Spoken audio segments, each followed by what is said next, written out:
On the morning of May 2nd, 1968, a 12-man Special Forces reconnaissance team was inserted by helicopters in a dense jungle area west of Loc Ninh, Vietnam, to gather intelligence information about confirmed large-scale enemy activity. This area was controlled and routinely patrolled by the North Vietnamese Army. After a short period of time on the ground, the team met heavy enemy resistance and requested emergency extraction. 3 helicopters attempted extraction, but were unable to land due to intense enemy small arms and anti-aircraft fire. Sergeant Benavidez was at the forward operating base in Loc Ninh monitoring the operation by radio when these helicopters returned to offload wounded crew members and to assess aircraft damage.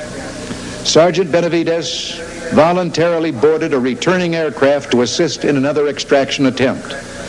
Realizing that all the team members were either dead or wounded and unable to move to the pickup zone, he directed the aircraft to a nearby clearing where he jumped from the hovering helicopter and ran approximately 75 meters under withering small arms fire to the crippled team. Prior to reaching the team's position, he was wounded in his right leg, face, and head. Despite these painful injuries, he took charge, repositioning the team members and directing their fire to facilitate the landing of an extraction aircraft and the loading of wounded and dead team members. He then threw smoke canisters to direct the aircraft to the team's position. Despite his severe wounds and under intense enemy fire, he carried and dragged half of the wounded team members to the awaiting aircraft. He then provided protective fire by running alongside the aircraft as it moved to pick up the remaining team members. As the enemy's fire intensified, he hurried to recover the body and the classified documents on the dead team leader. When he reached the team leader's body, Sergeant Benavidez was severely wounded by small arms fire in the abdomen and grenade fragments in his back. At nearly the same moment, the aircraft pilot was mortally wounded and his helicopter crashed. Although in extremely critical condition due to his multiple wounds, Sergeant Benavidez secured the classified documents and made his way back to the wreckage, where he aided the wounded out of the overturned aircraft and gathered the stunned survivors into a defensive perimeter. Under increasing enemy automatic weapons and grenade fire, he moved around the perimeter, distributing water and ammunition to his weary men, reinstilling in them a will to live and fight. Facing a buildup of enemy opposition with a beleaguered team, Sergeant Benavidez mustered his strength and began calling in tactical airstrikes and directing the fire from supporting gunships to suppress the enemy's fire and so permit another extraction attempt. He was wounded again in his thigh by small arms fire while administering first aid to a wounded team member just before another extraction helicopter was able to land. His indomitable spirit kept him going as he began to carry his comrades to the craft. On his second trip with the wounded, he was clubbed from behind by an enemy soldier. In the ensuing hand-to-hand combat, he sustained additional wounds to his head and arms before killing his adversary. He then continued under devastating fire to carry the wounded to the helicopter. Upon reaching the aircraft, he spotted and killed 2 enemy soldiers who were rushing the craft from an angle that prevented the aircraft door gunner from firing upon them. With little strength remaining, he made one last trip to the perimeter to ensure that all classified material had been collected or destroyed and to bring in the remaining wounded. Only then, in serious condition from numerous wounds and loss of blood, did he allow himself to be pulled into the extraction aircraft. Sergeant Benavidez' gallant choice to join voluntarily his comrades who were in critical straits, to expose himself constantly to withering enemy fire, and his refusal to be stopped despite numerous severe wounds saved the lives of at least 8 men. His fearless personal leadership, tenacious devotion to duty, and extremely valorous actions in the face of overwhelming odds were in keeping with the finest traditions of the military service and reflect the utmost credit on him and the United States Army. Sergeant Benavidez, a nation grateful to you and to all your comrades living and dead, awards you its highest symbol of gratitude. For service above and beyond the call of duty, the Congressional Medal of Honor.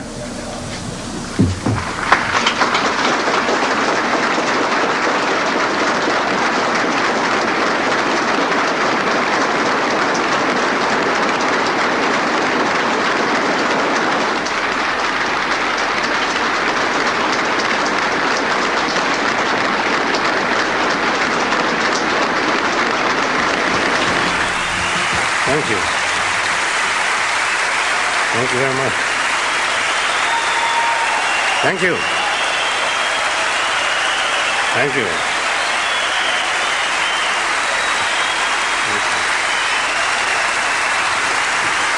Thank you very much.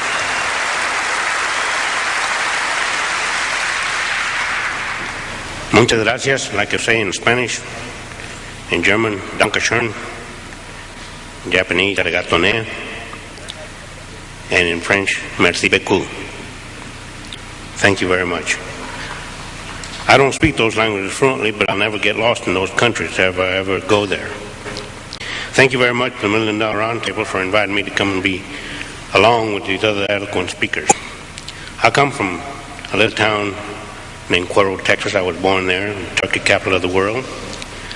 After the death of my mother and father, at an early age, my brother and I were adopted by an aunt and uncle.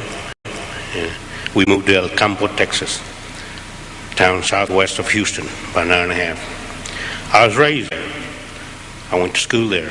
I worked at odd jobs there, shined shoes, sold papers, paid cotton. And like a fool, I dropped out of school and I ran away from home. I'm not proud of that. I needed to learn a skill. I needed an education. My adopted father would tell me, son, an education and a diploma is the key to success. Bad habits and bad company will ruin you. Well, I was too old to go back to school. I didn't want to return back, so I joined the Texas National Guard. And I liked what I saw in men in uniform. And I qualified to join the regular Army. I needed that education and learn the skill. So I was accepted into the regular Army. And I heard about the airborne. I heard about that extra pay that you get for jumping out of airplanes. So I qualified to go to jump school at Fort Benning, Georgia. But the darn recruiters never told me what the training was like. For every mistake that you make, you do push-ups. And I can honestly tell you, ladies and gentlemen, I'm one of the guys that helped put Georgia into South Carolina doing push-ups. Well, I finished my training. I got assigned to a well-known unit at Fort Bragg, North Carolina, the 82nd Airborne Division. I like the 82nd, thank you. Airborne all the way. I like that. And so after a while there, I heard about the Special Forces. You know us as the Green Berets. And they were coming up. So I qualified to join the Special Forces. Of course, I'm a linguist. We in the Special Forces are trained to operate deep behind enemy lines with little or no support at all. We are trained in 5 specialties. I'm trained in 3. Operation Intelligence, where I learned oceanography, meteorology, photography. I'm an interrogator and I'm a linguist. I'm trained in light and heavy weapons and cross-trained as a medic. I've been all over the world, the Far East, Europe, South and Central America, and 2 tours in Vietnam. I was assigned to Berlin, Germany. And I was declared one time that I was the only Hispanic American that could speak German with a southern accent. Vielen Dank, Dankeschön. So I came back and retrained at Fort Bragg. And Vietnam was brewing up. In 1965, I was sent to Vietnam as an advisor to a Vietnamese infantry unit. After a short period of time there, I stepped on a mine. I woke up in the Philippine Islands in Clark Air Force Base. I was paralyzed from the waist down. I was declared never to walk again. I was transferred to Fort Sam Houston, Texas, Beach Pavilion. The doctors were initiating my medical discharge papers. But at night, I would slip out of bed and crawl to a wall, using my elbows and my chin. My back would just be killing me. I'd be crying. But I'd get to the wall, and I'd set myself against the wall, and I'd back myself up against the wall, and I'd stand there like Elijah the Indian. I'd stand there and move my toes right and left, right. Every single chance. I got a I got. And I wanted to walk. I wanted to go back to Vietnam because of what the news media was saying about us, that our president was not needed there, to burn the flag, and what. And I saw a lot of other patients coming back, limbs missing. I wanted to go back. I was determined. Because I remember when I was taught in jump school, our old master sergeant would tell me, Benavidez, quitters never win and winners never quit. What are you? I said, I'm a winner. And I remember in my special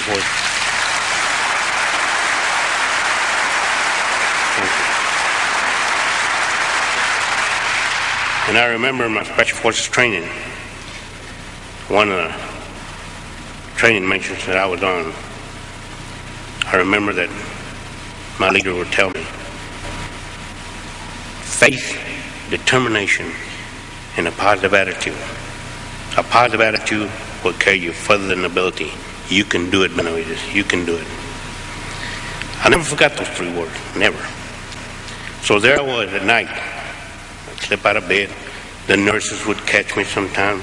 They would chew me out, give me a pill, a sleeping pill, put me to sleep. They would tell the doctors in the morning. I was determined to walk. 9 months later, here comes my medical discharge paper. And I told the doctor, Doctor, look what I can do. He said, Sergeant, I'm sorry. Even if you can stand up, you'll never be able to walk. I jumped out of bed and I stood up right before him. My back was hurting, aching. I was crying. And I moved just a little bit. The doctor said, Benavidez, if you walked out of this room, I'll tear these papers up. I walked out of that ward at Beach Pavilion.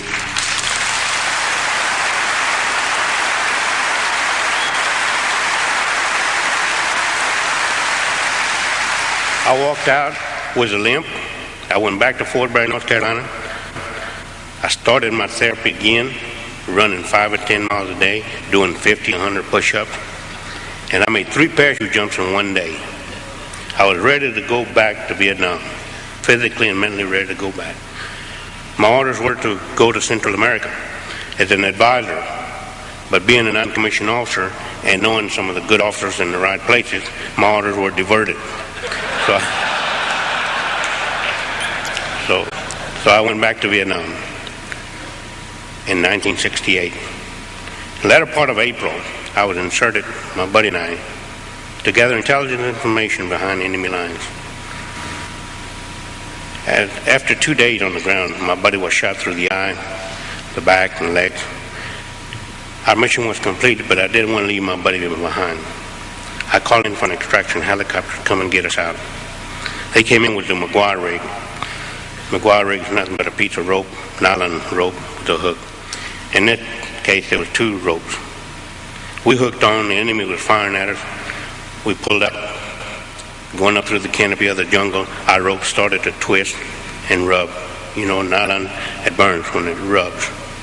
As we cleared the canopy, our ropes were completely twisted and rubbing. And there was a non-commissioned officer that looked out of the helicopter. He was riding as a safety man. And when he saw those 2 ropes burning, he immediately tied himself with a piece of rope around his waist, and he pulled himself out of the helicopter and undid those 2 ropes, separated them. That's dedication. That's love of fellow man and country. I'll never forget that man. And the enemy was still firing at us, but they never shot us. We landed in a safe spot. My buddy was taken to the hospital shortly thereafter. He expired. I was in another staging area waiting for our next assignment. When I heard on the radio something like a popcorn machine, then I heard a voice, "Get us out of here, get us out of here, come in and get us out quick, ASAP." I asked the radio operator, "Who are those?" He said, "I don't know. They haven't gave us any call sign." And I saw some helicopter pilots run to the flight line, scrambling. I ran right behind them. We saw a helicopter coming in to land and had a door gunner slumped over his weapon. When the helicopter landed, I unstrapped the door gunner, Michael Craig, 19 years old, We just celebrated his 19th birthday in March. I cradled him in my arms, and his last words were, "My God, my mother and father." I asked the pilot, "Who are the people on the ground?" He said, "Hey," he said, "it's that black NCO, that non-commissioned officer saved your life the other day, remember?" I said, "Leroy Wright." Leroy always got picked for top secret assignments, him and Musso and O'Connor. So it was an instant reaction. I saw a bag of medical supplies, I picked it up, went over to my helicopter, got on the helicopter. We got on with the forward air controller, the guy that's in, he said, "You can't go in there, you can't go in. It's too hot." Little did I know that I was going to spend 6 hours in hell. You heard what the president read, the citation of how I earned the Medal of Honor. But he didn't tell you of what I went through when I engaged in the hand-to-hand combat. I was hitting them out with the butt of the weapon. My jaws were locked. After my last return back to the helicopter, when I was boarded on, I was holding my intestines in my hand. We lifted up. The helicopter had over its payload. Blood was flowing on both sides of the helicopter. When we landed at Loch Ninh, our staging area, and it started unloading, it started identifying the bodies, they found out I loaded 3 dead enemy soldiers in that helicopter. I didn't want to leave anybody behind.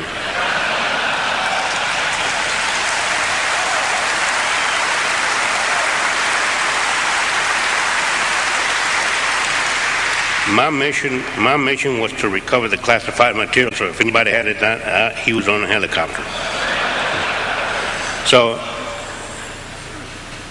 they let the 3 enemy soldiers on the side, and because I sort of look Oriental, they thought I was one of them, so they let me lay right next to them. And they were putting us in body bags. And I remember that my feet being lifted, and I was inserted into the body bag, and I could hear that zipper coming up, and I thought, "Oh my God, no, no." My eyes were shut because I had blood all over my face, and the blood had dried up in my eyelids. And I couldn't talk because my jaws were locked, and I could hear that zipper coming up, and one of my buddies was doing the Mexican head dance, and he was yelling at the doctor, that's Roy Benavidez." The doctor said, "Sorry, there's nothing I can do for him." Oh my God, and the zipper just coming up. I was trying to wiggle in my own blood. And finally, I'll find out later, Jerry Cottenham made that doctor at least to feel my heartbeat. When I felt that hand on my chest, I made the luckiest shot I ever made in my life. I spit in the doctor's face.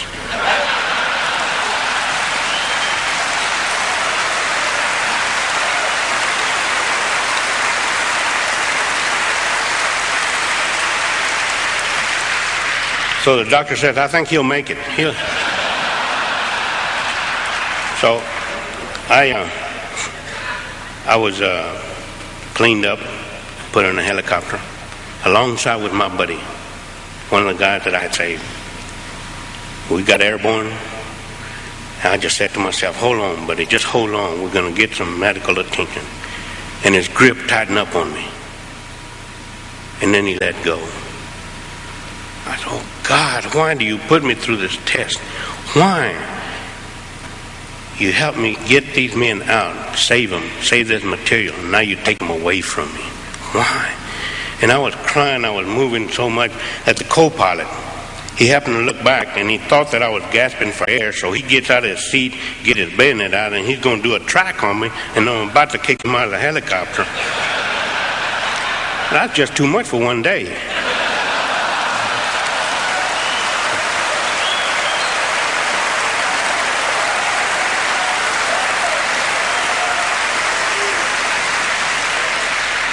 So we landed in the hospital at Long Binh. I was wheeled to the operating room.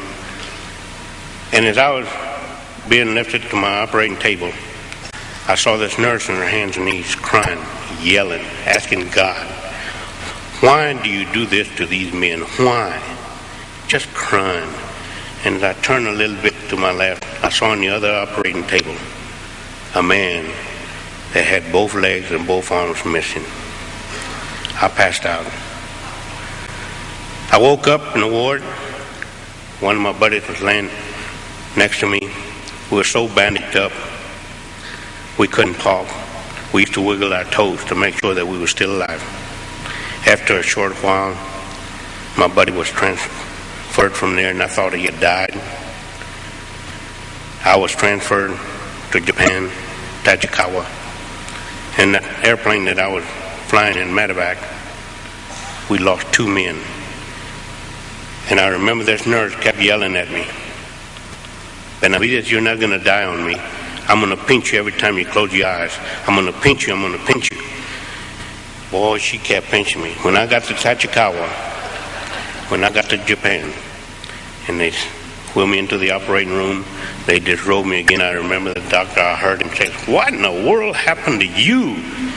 Had blue spots, red spots all over me, and I said, "That lady kept pinching me up there."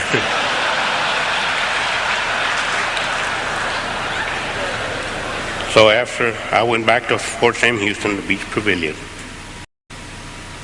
and I stayed in that hospital almost a year. I continued with my career. Then I was awarded with a medal. I was dedicating myself to come and speak to schools, to civic groups, to help anyone that I can help. My life was spared for a reason, and I hope there's a good reason. A lot of people call me a hero. I appreciate the title, but the real heroes are the ones that gave their life for this country.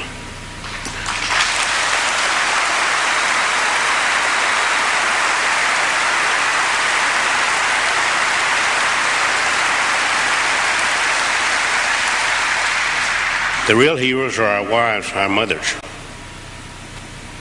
Above all, the heroes are the ones that are laying in those hospitals, disabled for life in those hospital beds. But the real heroes are the future leaders of our country, these students that are staying in school and learning to say no to drugs. Those are our real heroes.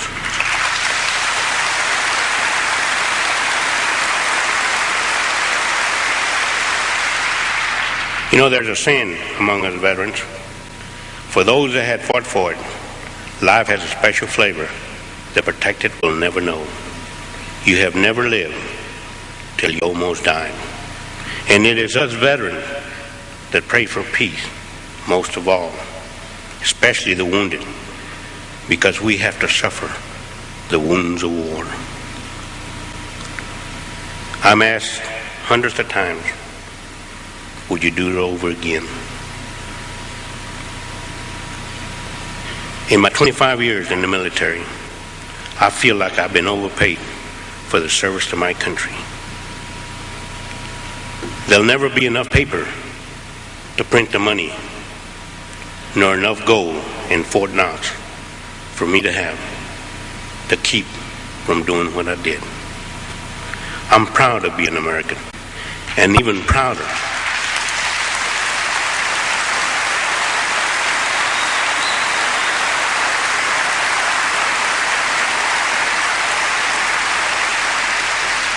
and I'm even prouder that I've earned the privilege to wear the Green Beret.